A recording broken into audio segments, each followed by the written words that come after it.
Halo semuanya, nama saya Adi Permadijaya, mahasiswa UPBJJ Banten. Saya merupakan mahasiswa dari Fakultas PGSD. Pada kali ini, saya akan mengadakan praktikum mengenai praktikum IPA di SD, yaitu mengenai sifat-sifat cahaya. Tujuan praktikum kali ini yaitu untuk menjelaskan sifat-sifat cahaya.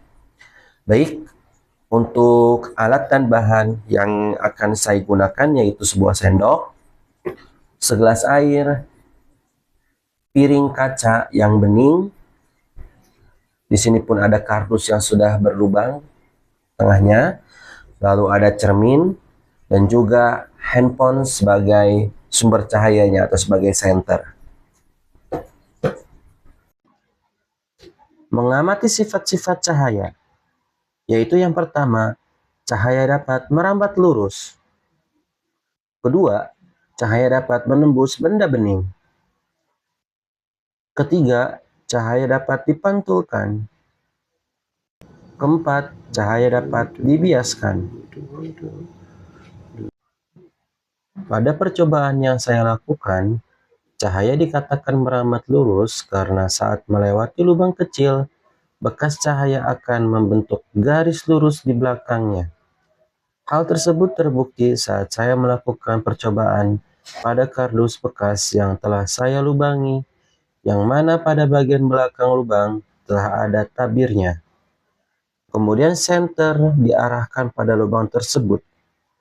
Ternyata yang terlihat cahaya berbentuk garis lurus di belakang lubang ke layar. Cahaya tidak berbelok sendiri. Jadi, saat melalui celah kecil, cahaya hanya bisa lewat jika berada segaris dengan lubang tersebut. Percobaan ini membuktikan bahwa cahaya merambat lurus dan tidak menyebar ke segala arah saat melalui ruang sempit.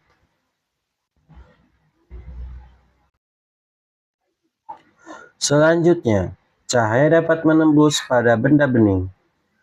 Pada praktikum ini, saya menggunakan piring kaca bening sebagai medianya. Jadi, contoh benda bening itu bisa saja kita menggunakan toples bening, kaca bening, atau mika transparan.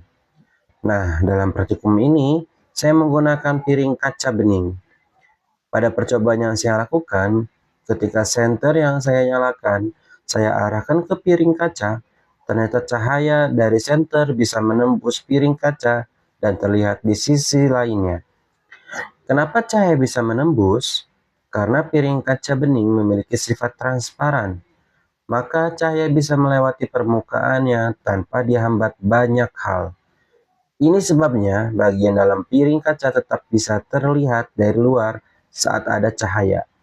Artinya, cahaya dapat menembus benda bening karena tidak banyak cahaya yang dipantulkan atau diserap oleh benda tersebut.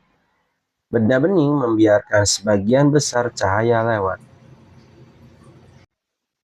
Cahaya dapat dipantulkan, yaitu pada percobaan yang saya lakukan, ketika senter dinyalakan, lalu cahaya dari senter mengenai permukaan cermin datar menjadi memantul. Peristiwa ini disebut pemantulan cahaya.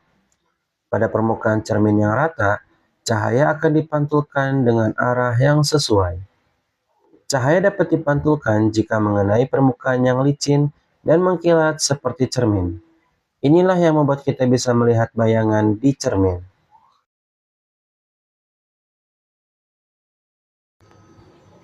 Cahaya dapat dibiaskan atau refraksi.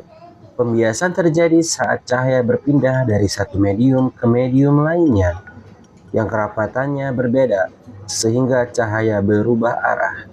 Seperti percobaan yang saya lakukan melalui sebuah sendok yang saya masukkan ke dalam gelas berisikan air.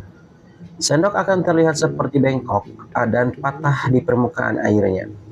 Cahaya berasal dari sendok melewati dua zat berbeda, dari air ke kaca, lalu ke udara, sebelum sampai ke mata kita.